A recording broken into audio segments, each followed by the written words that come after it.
So if we look at the statistics, last year, 260 million people were suffering with their mental health. And the World Health Organization says that since the pandemic, mental health issues have risen 25%. So what is going on? Well, today on The Mental Space, I'm delighted to be joined by a guest who is a judge, and we're honoured to have her with the Mental Awards 2023. And if you don't know about that, you should do by now. But if you want to enter the awards, check out the show notes. My guest today is Dr. Nahida Nayaz Ahmed, who is a consultant psychiatrist and who has been leading many of the UAE initiatives on mental health. Dr. Nahida, welcome to the Mental Space podcast. Thank you, Scott. I've been looking forward to this.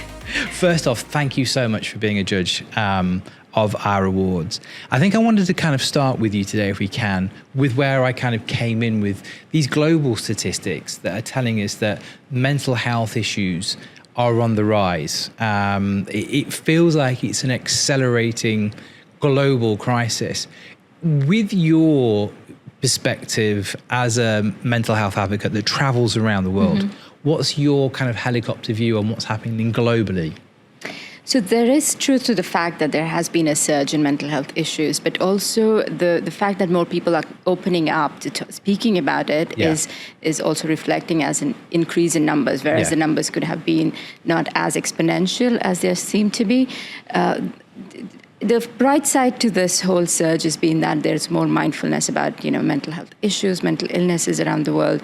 I've seen some really fascinating stories of people in their peak of their careers saying, I'm going to pause here and I'm going to give myself a break, which was never heard of. I mean, people, when they do really well, they tend to keep going on and wear the badge of honor for burnout and never stop, which we can relate to. Absolutely. But the fascinating thing, as I mentioned, is a lot of youngsters and young influencers and celebrities coming out and saying, I need to take a break now for my mental health and well-being. That has prompted a lot more young people, be mindful of their own mental health. So I think that's a good thing, although we are seeing a number of people endorsing mental health issues, but that's a good thing necessarily, not always a bad. On the other hand, I feel the surge is also related to the disconnect we've had. In the olden days, we've grown up living together, connected with each other, neighbors, being into their business, which my children blame me as being too intrusive or asking questions about how people are. But that used to be the society, and today it's all social, virtual society and virtual socialization. So that connectedness is fading off, and that could have also added to the loneliness, which precipitates depression, anxiety, and what have you. I mean, those figures I cited earlier about the 260 million, that's actually only when we talk about depression and anxiety, which is kind of like terrifying. And then when we add that to the overall picture, it does feel like this is accelerating. So you feel there are two things going on here then. It's better reporting, which is always a good thing. We do want more people coming forward, and Mental's DNA is all about people having that open and honest conversations and being able to ask for help. But then there is a rising issue. We're losing something with that lack of community. And we're feeling perhaps more isolated than ever before, even though we've got all these tools which connect us better than before. Totally. I mean, when you look around these days, people are so consumed in their work that they go home exhausted, and there is no time for family, extended family, or even making calls for checking on friends.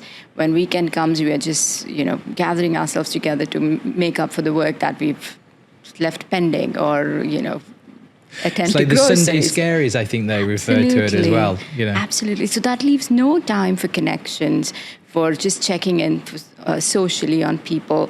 And this disconnect has led to a lot of loneliness. And if you look around the data these days, and there are some excellent documentaries that have been released recently on the blue zones, where people are studying longevity and how people have survived and thrived, and what attributes to good health and good life. And remarkably, in all these communities, it was good diet, good exercise, and most importantly, connections. and living in those societies and, catering for each other's needs and having each other's support. So that is something, on a mental health, on a public health platform, if that needs to be spoken about loud and clear, that we need to go back to being connected. In any of these documentaries that I've seen or the research I read about these blue zones, and the blue zones, if anyone doesn't know, these are the places around the world where people live the longest. So they're fascinating from a longevity point of view. But iPhones, social media are not massive in these blue zones. They're actually, I think the youngsters, sounding very old now, call it IRL, which is living in real life, and that's perhaps something that we've lost along the way. If I may, consultant psychiatrist, you've been involved in many of the initiatives that the UE is doing to improve the mental health of everybody here. Obviously the UE stated mission is to become one of the happiest places on the planet, and it's doing a great job. But what's your perspective of? Because I don't think any nation on the planet, particularly with the social media and technology, can be immune to the headwinds that are happening around mental health. So what's your perspective on what's happening here inside the UAE? So I've been practicing mental health for past 6 years now in UAE. Yeah. And since my return from my training in the US, I've noticed there's this huge, surge of awareness. Most people, like in the past when people came to see me, the family member would enter and say, please don't mention you're a psychiatrist, just say that you're a general doctor or a nerve doctor. This was especially so when it comes to older or people of some certain age group. Yeah. But now I have individuals in their 60s, 70s, and well into 80s come to me and say directly, I have had mental health problems. I'm seeing things, so that stigma that used to be so profound is slowly dissipating, because they know that mental health is part of the overall health. You cannot have physical health without paying attention to your mental health.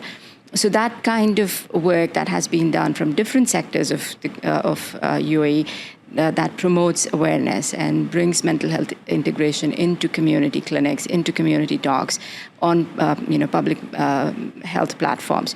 That has been exponentially useful for our community. So the stigma is less, and again, the awareness about mental health issues.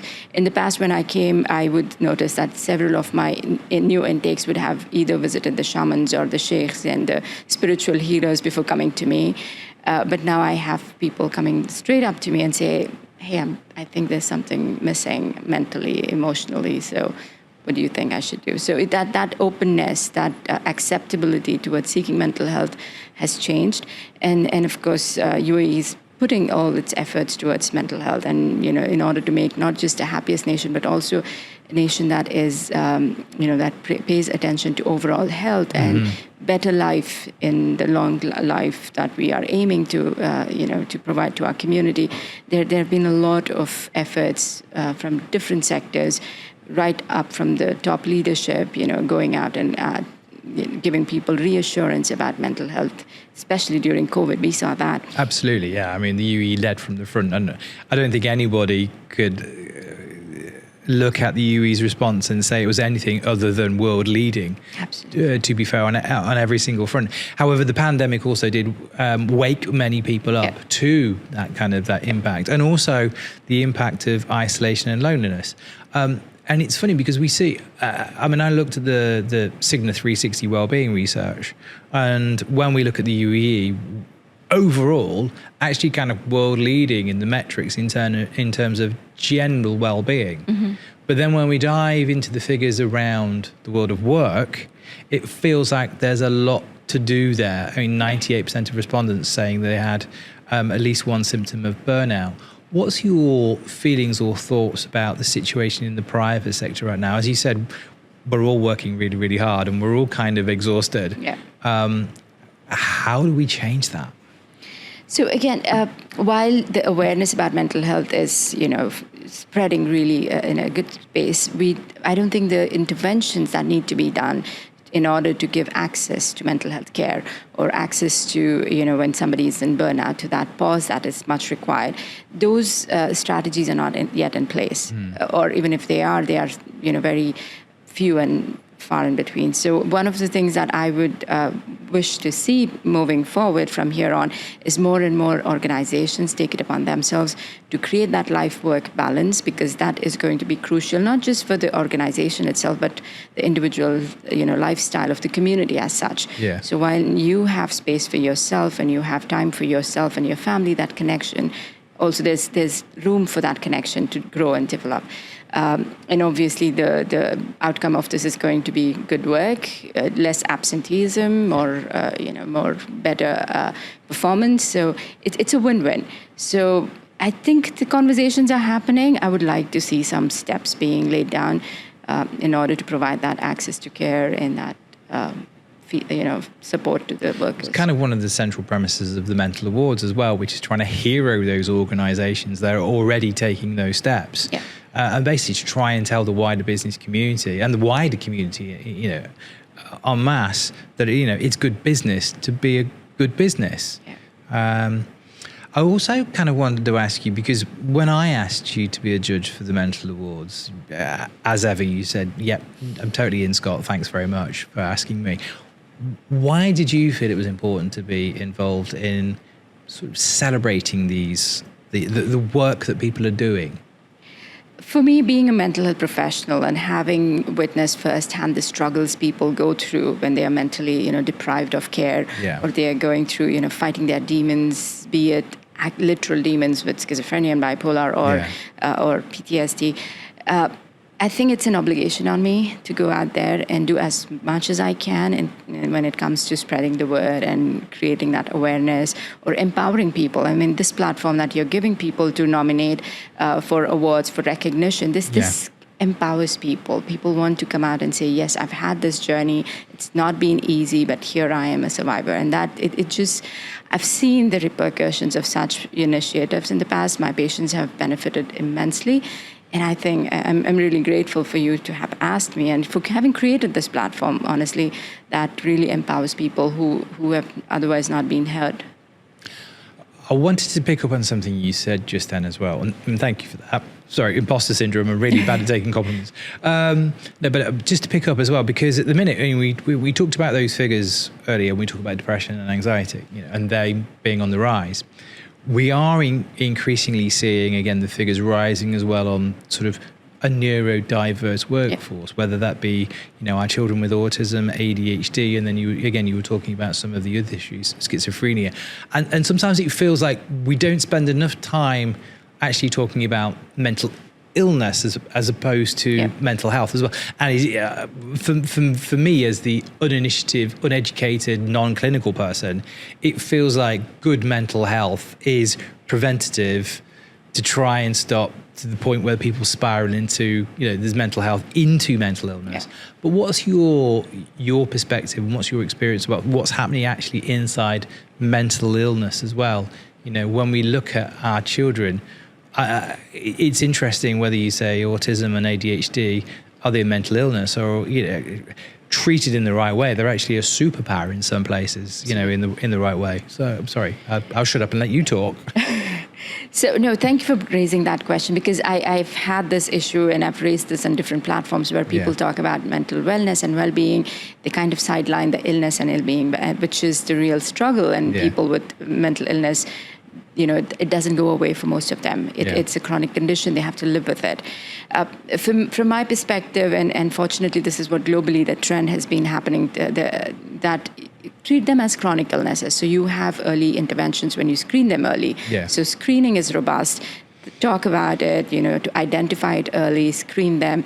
And once they're screened, give them access to care early. So when you intervene early ahead of time, there is less, disability from that illness. And don't stop at the screening and access or treatment, but help them rehabilitate and reintegrate. Mm-hmm. So, for example, I can give you from the number of schizophrenics I've seen. Sometimes, way in the past, it used to be schizophrenia it's a statement that you're not able to do anything. But it's changed. Like, I can give you an example of from my training days. There was this individual who I just moved into the outpatient clinic, and I was to inherit a new load of patients. And I'm going through a file of a woman in her 50s. So it turns out she's had a spate of inpatient admissions, and all of a sudden she doesn't have any. When I looked through her files, nothing has changed, not even her medications. So I was really curious and eager to see and ask what happened. When she came in, she was this really pleasant, very cheerful woman in her 50s. And I asked her what changed. So she said she took up a job in the florist store to deliver flowers to women in the maternity ward. So she gets ready early in the morning. She's, taking the tea, talking to the guy at the Dunkin's, and she's, cheerfully interacting with people, bringing her flowers and taking them. So this structure in her otherwise life, which was just taking medications and staying homebound, that has changed her life so much. She's avoided getting hospitalized. She's avoided getting sicker. So I think that the rehabilitation and reintegration aspect of mental health is not much spoken about. There is so much these individuals with mental illnesses can do and provide. And again, like you started the talk about having a purpose, right? Yes. All of us thrive and do well when we have a purpose. So giving them that purpose or avenues to seek purpose for what they do when they wake up in the morning, I think that's very incredible.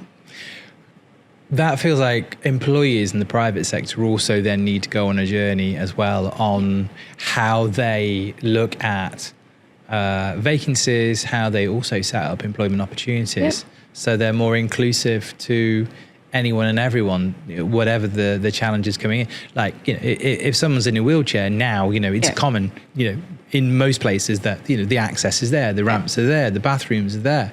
So we can understand it on a physical basis. Yeah. But now we need to kind of evolve to the next level, which is to create neurodiverse workplaces. What's your, if you don't mind me asking, because and I speak as a parent, and I have a son who is, on the spectrum for autism. That feels to many parents like autism and ADHD is on the rise. If we look at the statistics, they would tend to back up that position. What's your feeling about that? A, what might be behind that, but B, is that something that we need to be alarmed by, or is it just something that we need to adapt to? I've had members of staff who have ADHD, and if you put the right practices in place, they can really, really thrive and actually be so much better than I am at many, many things that I couldn't possibly do. But again, how much do we need to kind of retool the way we approach, whether it be our children or whether it be our employees? Again, it comes down to the support system around these individuals. So they have needs which are different from regular people. And when you supplement those needs, they excel. In fact, they do better than many of us can. Yeah. For example, ADHD. When I give a medical report to my patients with ADHD, requesting the workplace or the universities or schools to make certain arrangements or ease in tasks or ease in deadlines or cutting short their homework, whatever. Based on that, I've seen that the trajectory in their academic performance or their work performance change.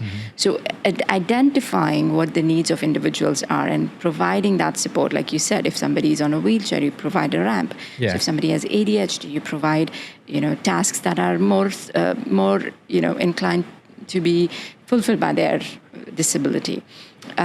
So when you make those changes, there is definitely an opportunity to give these people, the chance to thrive and do the best and optimize their potential. So, and I think it feels like we're shutting out, a massive section of talent as well. And that's the thing that, particularly in such an economically vibrant market as the UAE, every employer is looking for talent. Yeah. Individuals that can really, really shine. And it feels like there's an old phrase in English which is cutting off your nose to spite your face. Yeah. What attracted is probably the wrong word, but what inspired you to start with to take on this mission? I know how passionate you are. I know how often you are on stage or flying around the world or, to speak at conferences and to learn and to advocate and to talk. What did you see, experience or learn about that put your feet on this path? To be very honest, it was my patients the trajectory in their life that changes from, going in one direction, which is not very hopeful, to another direction, which is where they are thriving and doing so well for themselves and for the community. That really inspires me every single day. When I see those success stories, I feel I'm obliged, and it's my duty to go out there and do as much as I can to develop, and to change people's mindset, or advocate for, support and changes in strategies that will give room for these people to continue to thrive. So, in short, it's just my patience. You've been doing this a while. I won't say how long, but how have you seen your job, your profession, your specialism change? And have we gone as far as we need to as well between that whole idea of physical health and mental health, and your perspective on, are they, they're all part of the same system because they're all part of the same individual? I think the training over years has changed. So to begin with, in the past, psychiatry was all about institutionalizing them and, minimizing the risk and keeping them confined. Yeah. And that mindset has come a long way now to make sure, what's a functional recovery look like? What are these individuals going to contribute to the community? And how do we best save them? And I can speak for most of my peers. They are looking in those terms. The functional recovery or rehabilitation of our patients is very important for us. Yeah. So when we lay down the treatment plan now, it's not just about symptom control. It's also about what's your psychosocial lifestyle going to be like with the symptoms. So, and I can say throughout psychiatry, for most part that I'm seeing, this has been the trend. Of late, most of the psychiatrists, most mental health providers, therapists are looking at how do we get back our patients into the community to do the best they can. And that has contributed vastly to people getting better and staying better for most part. What have you seen, through your lens as that consultant psychiatrist who has been involved in some of the initiatives that you've seen taking place to improve things? What have you seen that's worked? What are you proud of that you've seen developed here in the UAE that's actually working and making a difference to people's lives? I'm most proud of is the primary care integration. So when we started integrating mental health into primary care, not just for patients, but also for the primary care providers as such. Now when a primary care provider talks to a person with diabetes about their insomnia, about their depression, anxiety, why they're not taking their medications on time, why are they not making it to their physical exercises, what's keeping them from being compliant with, a healthy lifestyle, that conversation blends in medical health with mental health, and then the outcome of the overall health has been good. So that took over as, a holistic model, and that has been profoundly useful. And I think for most part, that has helped us with the stigma as well. So when people talking to their GPs and the primary care doctors are able to come out and say, I've had these issues with my emotions, that's opening doors to access to care and having that conversations and getting treatment on time. So I'm most proud of the primary care integration. That makes complete sense. Anyone who's watched this podcast also knows about my father's story. My father, died having had a mental health breakdown. One of his big blockers that set him down the path to an addiction was an absolute fear and phobia of taking the medication. And we as his family could not get through to him to take his medication, and then he started supplementing with alcohol, and that ended up claiming his life. He was also being treated for depression at the time, but which we only just found out, such as the stigma, we've only just found out about that on a family holiday recently, even though he died from alcohol addiction.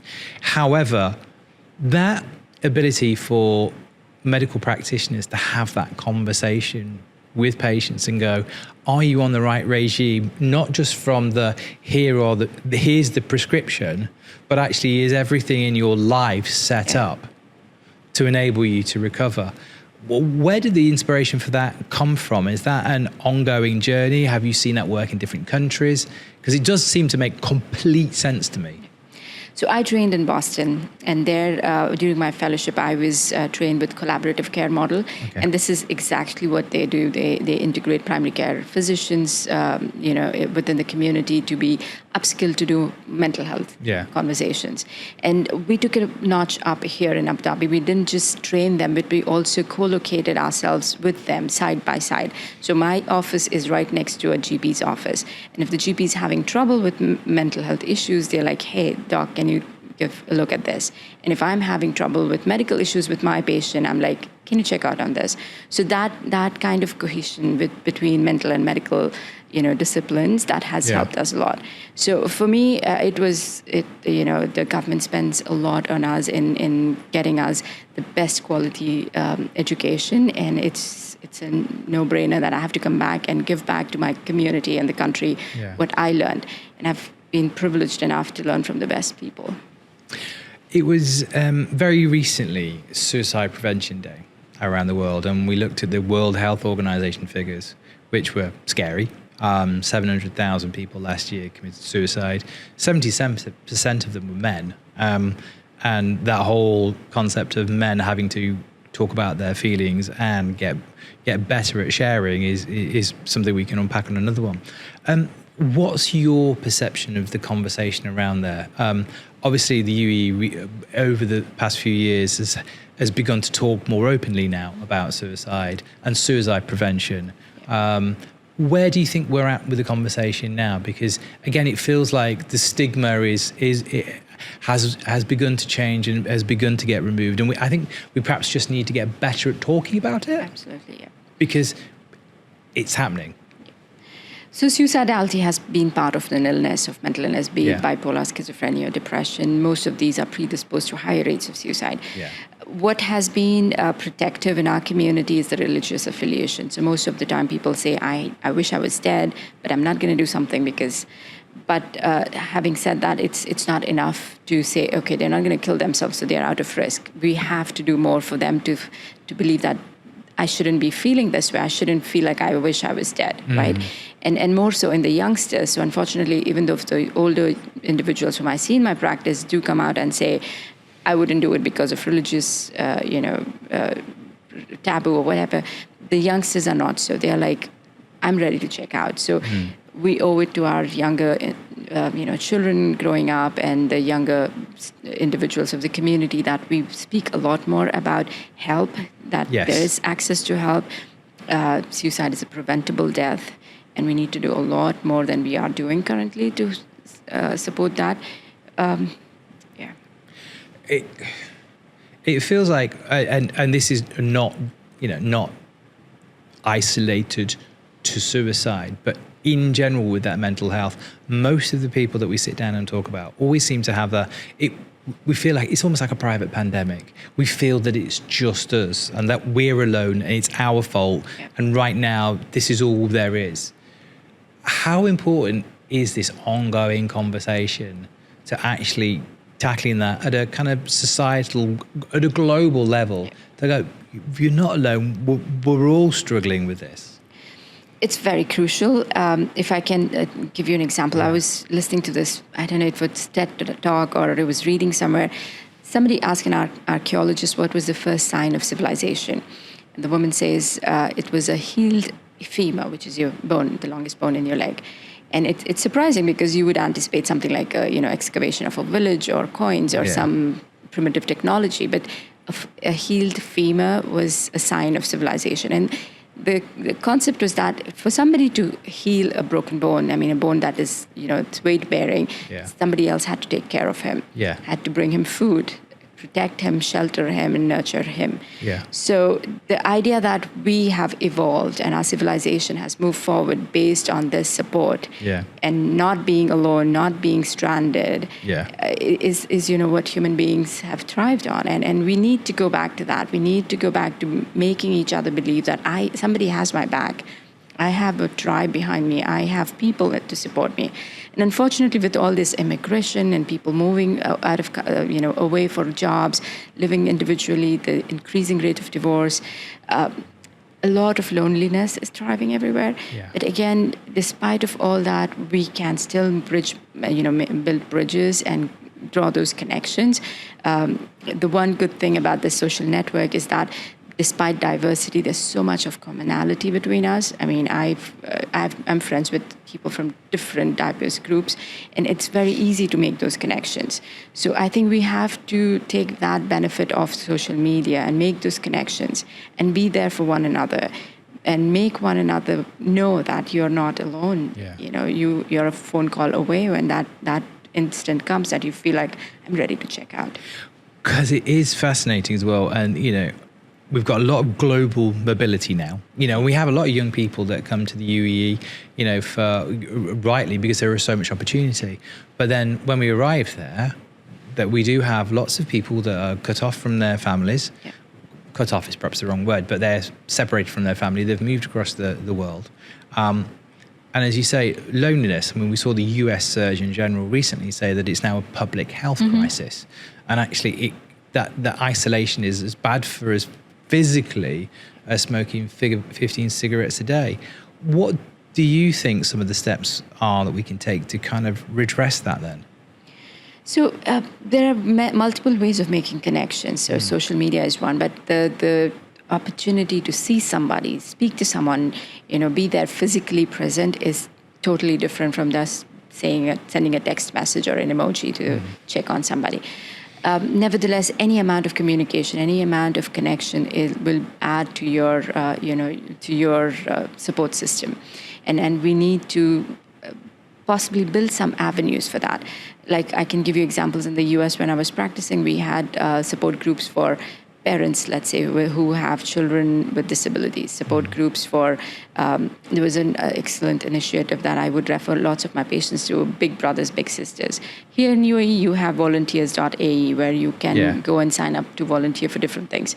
So people who are looking for meaning, purpose, and to draw those connections and to give back, I think that's a good platform, and we can work on creating those. And that's kind of super important, I think, isn't it, when we look at the research for actually not just helping others, but for our own individual mental health, actually giving something without the expectation of something back for it.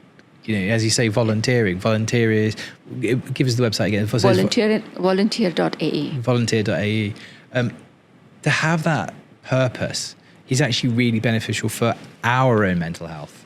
There is a huge data out there that that's been done about altruism and how beneficial it is for health. You know, it keeps people away from even addictions, keeps people away from mental burnout. So when you give, you also get. So that's the most beautiful part of it, that when you are having an exchange or connection, your oxytocin is rising, not just in you, but in the individual you're helping and supporting, because there is a safe space that you're creating. So a person's, you know, the vigilance level goes down, saying, okay, I'm in a place that I can relax. So it's doing exactly opposite of what a cortisol would do for you in terms of rising your anxiety and your stress level. So physically, it's really good to be connected to people. Let's just stay there with the science for a moment as well, because I'm super fascinated about this. I mean, right now, we are drowning in cortisol, you know, kind of around the world, the anxiety.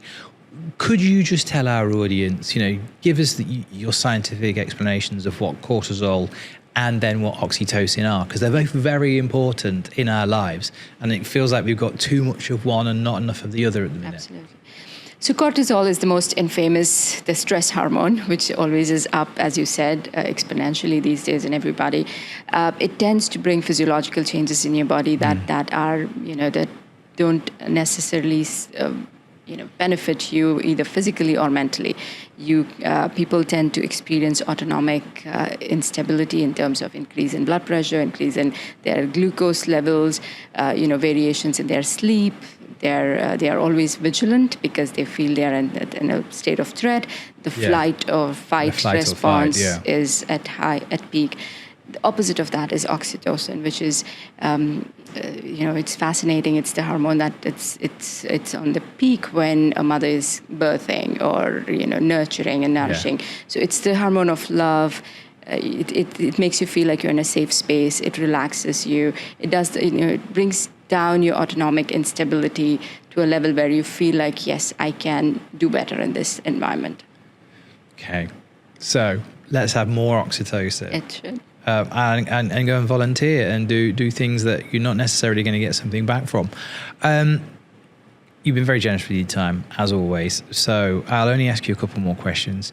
First one, what gives you hope?